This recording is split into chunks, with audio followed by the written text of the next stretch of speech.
Okay, a very special edition of the Penn State Blitz podcast. We are not in the Penn Live studios. I'm Bob Flounders, joined by Greg Pickel. Greg and I are going to talk about the Penn State football program and the coronavirus concerns and the impact of those. Also, what we're going to be working on the next couple of days and weeks, kind of from remote sites. We're going to talk about Penn State's recruiting amid all this chaos and how they're trying to still pursue some of the top recruits in the country. Also, we're going to get to former Penn State stars in the NFL and how their lives have been changed through free agency. Chris Godwin of Tampa Bay and especially Shawn Lee of Dallas. And Greg and I are going to close with the Penn State mailbag. Okay, Greg Pickel, these are some very interesting times we're dealing with. Penn State football is on indefinite hold, as is just about everything else in the sporting world. Coronavirus concerns are very serious. We're not in the studio, obviously. I think you're somewhere in Middletown. I'm in downtown Harrisburg. But let's just talk about what's transpired since we last met with the coronavirus and also what our plans are with Penn Live coverage for the next couple of days and weeks to come. Yeah, there's no real other place to start, Bob. You're right about that. I mean, obviously, at this point, spring practice is on hold for the Penn State football team. We don't know what the NCAA plans to do at this point. Will they reinstate those dates once it's safe to have large gatherings again? Will they decide to just go right into summer camp? Will we even have a football season? Those are all questions we don't have the answer to right now, but by and large, at this point, the players aren't on campus. Dwight Galt and his staff, I'm sure, have given them a way to stay in shape and some nutrition guidelines while they are at home. But let's keep in mind, Bob, that as you and I were talking about the other day, it's not like a lot of these guys are able to go to the gym at this point. Most of the states that Penn State's players come from have shut down non-essential businesses like gyms and things of that nature. So this is a pretty wide-reaching thing, obviously, and football and college athletics is, I know, down the list for some as we wait and hear the latest updates about confirmed cases and things like that of the coronavirus and what our future will look like in society with the COVID-19 situation. But at this point, it sounds like they're trying to make it as business as usual as possible. So we're going to do the same. Readers have been able to see our question series. We've been picking off some recruiting stuff here and there over the last couple of days, and we'll plan to do that for as long as we can. It would be great at some point if, James Franklin, maybe a couple of coaches get on a conference call line with us, but we'll have to see if that, is a reality that ends up working out. So time will tell, Bob, but I think, you would agree that there's a pretty good plan in place for the Penn State football team, and we're going to have one as well. I think even though there's no spring drills, Actually, today would have been the start. Today's March 18th, and I believe yesterday would have been Pro Day and St. Patrick's Day, and today would have been, I think, the official. We would be listening to James Franklin, I think, right now instead of listening to each other. But Penn State fans are always thinking, I think, about recruiting, especially, and I'm sure they're very interested to know, what's going on with the team. How realistic is it for them to start up in the next couple of weeks or months? And you mentioned the fact that there's no guarantee that a season, I think, is a lock, even though that's in early September. All the sports are pushing things back. So it's literally, I found in the last week, it's literally day to day, hour to hour. There's new information coming out. But you're right about our Penn State plan. We have some things scheduled, and you and I and our big brains are going to come up with some other ideas for the next couple of weeks, next couple of months. And we may even loop Dave Jones into our plans if the listeners and the viewers and the readers are lucky. But like everyone else, things are kind of going very fast, and we're trying to adapt and try and meet maybe the demands of the Penn Live audience. Right. Yeah, I don't think I could say it better myself, Bob. And we'll keep looking at those spring practice questions that come up. We'll try and keep doing these video check-ins, over the weeks to come. And we'll see. I mean, I think that it goes without saying that we're kind of taking it day by day, just like everybody else is. And, we're just hoping to provide some insight and some ideas into, the Penn State team at a time where everyone's looking for maybe some things to, take their mind off the situation, at least for a little bit. Let's move along to some Penn State recruiting. I know they got a preferred walk-on, a really good Pennsylvania player. I think it's Dom DeLuca, if I have that right, from Northeast Pennsylvania, a safety prospect who was a quarterback. led his team to the 5A state title, invited walk-on. But the bigger news involves a running back from Virginia, Greg, who cut his list to 9, which is it's not really cutting that much, but right. Penn State did make the cut, and he is definitely, if you watch any of his highlights or you watch him run track, he's definitely a special player. Yeah. I'll let you pronounce his name. Yeah, Travion Henderson is, I believe, what we're going with at this point. I'll have to go look and see if sometimes those huddle highlights have PA announcer clips in there, and that can tell you a little bit of a guide. But yeah, he's a tremendous running back, and he could be the latest big name recruit at that position to pick Penn State. We'll have to wait and see. But the fact that they're in the top 9, we had talked about it earlier in the week, but we don't pay too much attention to top 9s and 10s and 12s and 15s in normal circumstances, but we'll certainly look at them now, because the one problem all these kids are going to have is, there's 2 groups of kids right now. One was going to go take 5 official visits starting in April, and maybe they'll still be able to. Who knows? It feels unlikely at this point, but we'll have to wait and see. But kids were able to visit campus before the NCAA put that dead period in that runs as of now until April 15th. We'd have visitors on campus potentially today for the start of spring practice, potentially this weekend if they were going to have a scrimmage, certainly next weekend in the world that we expect it to be in, where there was a second Saturday of spring practice and a scrimmage to be had. So, I think that these lists, kids are going to start putting them out because they don't have much else to do at this point. Some places will have online learning and some won't, but I will be, hardly surprised if we start seeing more and more of these lists come out, just because, again, guys don't have a lot to do at this point but sit around and wait like the rest of us are. Yeah, and Penn State's running back room. I mean, this is a kid that's the class of 2021, a 5-star, and Penn State's running back room, Greg, looks pretty crowded at the moment, but it's never really the case. Journey Brown's entering his redshirt junior year. Noah Kane and Devin Ford are entering their second years at Penn State, second-year sophomores. They had a couple of January enrollees who got through winter conditioning, Keziah Holmes, and you're going to have to help me with the other guy. I get him confused with the wideout because they have Kevion Lee. Is that it? Is that the name? You got it. Yep. Yeah. So, but I mean, things change quickly. If Penn State's going to recruit 4 and 5 stars and they're going to be good right away, like these kids have been, they're not going to stay at Penn State for 4 years. So, this is a 2021 kid, so it absolutely makes sense maybe for him to think about coming to Penn State. He's got a very good recruiter kind of following up on him and Jawan Sider. So the list of schools that want him is impressive, but Penn State's been doing pretty well in Virginia. He's a Virginia kid, so I wouldn't rule it out.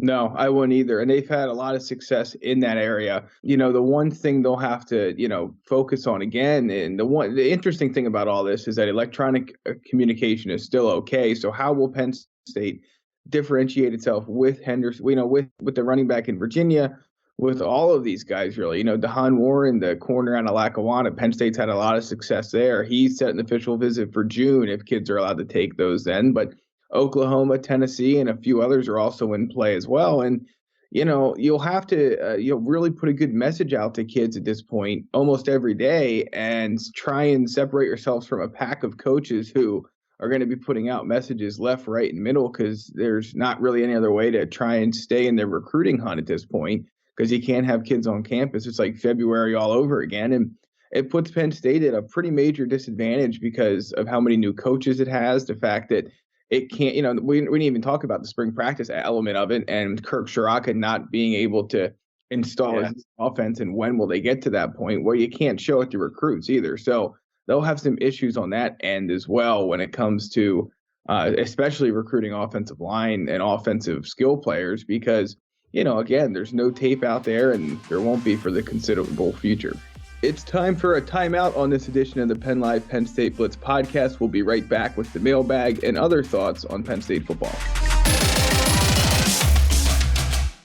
Welcome back to the Penn Live Penn State Blitz podcast with host Bob Flounders. I'm Greg Pickel, and we're going to talk more Penn State football here as March rolls along on the day that would have started Penn State spring practice. You can find the podcast. At this point in time, we're planning to do it just like usual, so Bob and I will record it with our video and podcast team on Wednesday, and it'll go up Thursday morning. Now, if you subscribe to the podcast on iTunes, on Spotify, etc., you could get that early, depending on how things work out. So that's the plan at this point in time. Again, it's the Penn State Blitz podcast, and you can get that wherever you get your audio. As it relates to the video, which we'll see if those work out too. Stay tuned. But youtube.com/allpennstate is where you can find all the good stuff. If you get a little bit bored, Bob, if you're looking for some highlights, we got some good Saquon Barkley stuff on there, some good whiteout footage that could be worth taking a look at sometime down the road. Okay, so let's talk Penn State players in the NFL. Two of them were impacted for sure on Tuesday with the news that Tom Brady left the Patriots. He's going to go to Tampa Bay, and that's good news for one of the best receivers that James Franklin has kind of worked with at Penn State, Chris Godwin. If Chris Godwin can put up the numbers he put up with that goofball Jameis Winston, who threw 33 interceptions last year, can you imagine what Chris Godwin and Mike Evans are going to look like in the Tampa Bay offense with Tom Brady, who's a much better quarterback, getting the ball to them? Yeah, and no, it's really impressive to think about. And I believe Godwin goes into a contract year too, if I'm not mistaken. So he's going to have that at his disposal as well. So, it'll be interesting. I mean, Brady obviously had so much success in New England, and that's the story of the NFL right now. It's still a little bit strange to me that as every other sports league cancels, we're still talking about NFL free agency, but or postpones, I guess, those other leagues did. But the NFL generally stops for no one, even if people can't visit team facilities and so on and so forth. So, yeah, it couldn't have worked out better for Chris Godwin. Bob, my question for you is, and this is an early mailbag question, is Godwin going to keep number 12, or is he going to have to give it up? I think he's going to give it up. I think that Tom's going to make him an offer he can't refuse. Between Tom's money and Gisele Bündchen's money and all the resources at their disposal, and Chris Godwin knowing that he's now got maybe the greatest quarterback of all time, an in-shape quarterback getting him the football. I think, Mike, I don't know what number he's going to take, but I would put a lot of money on Chris. I don't see Tom Brady wearing anything in the number 12, and I think that Chris Godwin will be happy to accommodate him. One Penn State player, though, who is not nearly as young as Chris Godwin, who's going to play at least one more year, is Shawn Lee the linebacker. He was a second-round pick of the Cowboys in 2010. Spent his whole career in Dallas, unlike Tom Brady, thanks to Bill Belichick. But he's going to play one more year. He's not quite the same player that he was, but he's a very good player, and the Cowboys want him as part of the linebacker group. Yeah, and I think that, you had did the post, I believe, a few weeks back when they said that he was going to return, but they didn't know where.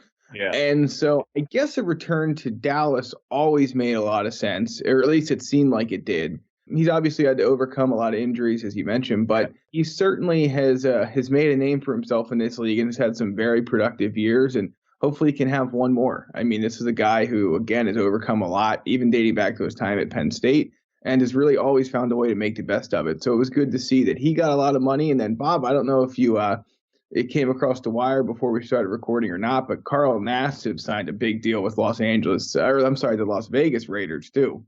Right. Good old 25. I think he said he's getting $25 million if he plays out the deal and $17 million guaranteed. Not bad for a former walk-on. Yeah, I mean, I just remember, his last year at Penn State, 2015. You didn't see that All-American season coming, and he was just a reserve defensive end, really tall in 2014. And you're right, a walk-on who just got better and better. And he's played with a bunch of different teams in the NFL. He's a quirky character, but I think he's a likable guy, and he plays very hard. And it just shows you the premium on guys who can get after the quarterback. And it's not always sacks, it's pressures and quarterback hits, and he's been pretty good at doing that. So good for him. He set himself up very nicely for the rest of his life. And now he gets to play in Las Vegas. We won't be able to see him on Hard Knocks like we saw him a couple years ago with the Browns, because the Raiders just did that, Greg. So I'm a little bummed about that. But he was one of the stars of the Browns Hard Knocks. Interesting player, good for him. And I would just think I'm really excited to see, once the NFL resumes, what Chris Godwin can do. He might be, in 2 years, he might be the best receiver in football. Some of these guys are getting a little bit long in the tooth, and a couple of them I think are overrated. He's been steadily getting better. I think he was a second-round pick, and I just, he's gotten better every year, literally since his freshman year at Penn State, whether it's been at Penn State or the NFL, and he's a nice kid, played hard. I remember him in the Rose Bowl, the Penn State Bowl, and now he's going to catch passes from Tom Brady wearing a new number. Any other mailbag questions for us as we get to the last segment, Greg? We got a bunch of them, Bob. Let's start out with this one. James Franklin has put a lot of stock in analytics. One reader writes to us and says a lot of 3-stars that have good analytic measurements. So I think he's talking about defensive ends that can grow into defensive tackle and guys with long features and big frames and things like that. And he wants to know if you and I have confidence, or he or she wants to know if we have confidence in James's, analytical and kind of number-based approach. I think it's mostly about recruiting, but it could also go back to some of that, fourth down conversion decisions and things like that. Yeah, that's quite the question there. Let's just assume you're not allowed to say, according to this, that we just have to trust James and his staff. So I will say this. I mean, they've been pretty good at developing players that weren't necessarily can't miss prospects. And on the defensive side, you look at some of the players that have developed, like, an Anthony Zettel or a Carl Nassib, guys like that. Sean Spencer, I think, gets a lot of credit for that. They have a new line coach in John Scott, so that'll be interesting to see. But when you're trying to compete against Ohio State and Michigan just to get out of the Big Ten East, and your class of recruits is 20 to 25 strong, and maybe 10 of them are, in the 4-star or possibly 5-star range, you're talking about 15 other players, whereas Ohio State seems like 60 or 65% of their players are 4-stars or better, and there's usually a couple of 5-stars. I think if you're going to take a 3-star, you have to take a 3-star based upon how you see him as a developmental prospect. And I just don't think we talk enough about really the guy that might be the most loyal to James Franklin. And I'm not talking about Brent Pry. I'm talking about Dwight Galt. They certainly look much different after a year or two in his program. So I think that it's a numbers game for Penn State if we're talking about recruits. If they bring in 6 or 7 or 8 3-star players in a class, I mean, they're not all going to click, whether it's the transfer portal or they just don't develop quickly enough, or someone comes in a class behind them and they get passed on the depth chart, or there's injuries. I mean, if they can get half or 40% of those guys to become either key backups or decent starters or rotation players, I mean, that's all you can ask for. And I think as James continues to build this thing at Penn State, you're going to see the numbers grow up, and I think you're going to see them go from 10 4-stars with a couple of 5-stars to maybe 15, 16, 17, and then they won't have to take as many projects. But I am very interested in watching one of the big projects in the current class is Fatuma Mulba from Susquehanna Township. I'm wearing a Susquehanna Township visor as we record this, and I know he's come a long way in a short time, but you're not gonna develop all of them. But I think he's got it in his mind. He's like, if we can hit on half of them or close to that, it's worth taking the shot. No doubt about it. And I guess I look at it like this. It seems to be a pretty proven way to get, especially when you talk about offensive and defensive linemen, Bob, the guys that can play right away are the guys like Rasheed Walker, who have to add maybe 5 or 10 pounds when they get to campus. Other than that, I don't want to say it's completely proven, because there's always examples of just about anything. But it's always easier, more often than not, to put weight on guys than take bad weight off and then put good weight on. So that's kind of how I look at it. When you talk about the analytics approach, that's how James Franklin and them seem to look at it as, okay, this guy may be a little bit lean, but he can put muscle and put weight on in a good way quickly. And they'd rather take that approach than one where a guy comes in and, he's 350 pounds and they want him at 315. That's a much more difficult conversation. So let's move on. We've got one, Bob. I guess let's knock out 2 more if we can. Trent Gordon and Tyler Rudolph. Do you expect those guys to be more a part of the maybe, I don't know about the starting lineup, but more a part of the rotation in 2020? Or is somebody else going to maybe jump ahead of those 2 guys? Well, you figure they want to play 5-6 corners at least, and you have Tariq Castro-Fields, Marquise Wilson, Keaton Ellis, Joey Porter Jr. I think Trent Gordon's in the mix for the 4th corner spot for sure. and they do play 4 corners. They like to literally play an entire second team of defenders. And I would say the same for the safeties. I think Lamont Wade and Jaquan Brisker are probably the guys to beat out. And I think that Jonathan Sutherland is going to be in the safety mix. The fourth safety, who was that going to be? It could very well be Tyler Rudolph, who is a player that they like, but I don't know how much we'll see them. I think you'll definitely see them on special teams. But the fact that the rooms are getting more and more crowded with good players, younger players. Had Tariq Castro-Fields left, I think Trent Gordon would be primed maybe for an even bigger role. But there's some obstacles for them to playing time. There will be some injuries, but I would say definitely special teams. And I think they're in running. Both of them are in the running to play key second team defense reps. Yeah, I'm right there with you. I'll wrap it up with this. There's been a lot of questions that come in about class of 2021 recruiting and why it's so slow. Again, we talked about it a little bit earlier, but the new assistants combined with the new February dead period, combined with the completely unexpected March dead period, really answers a lot of those questions. I know Ohio State's picked up a few guys of late.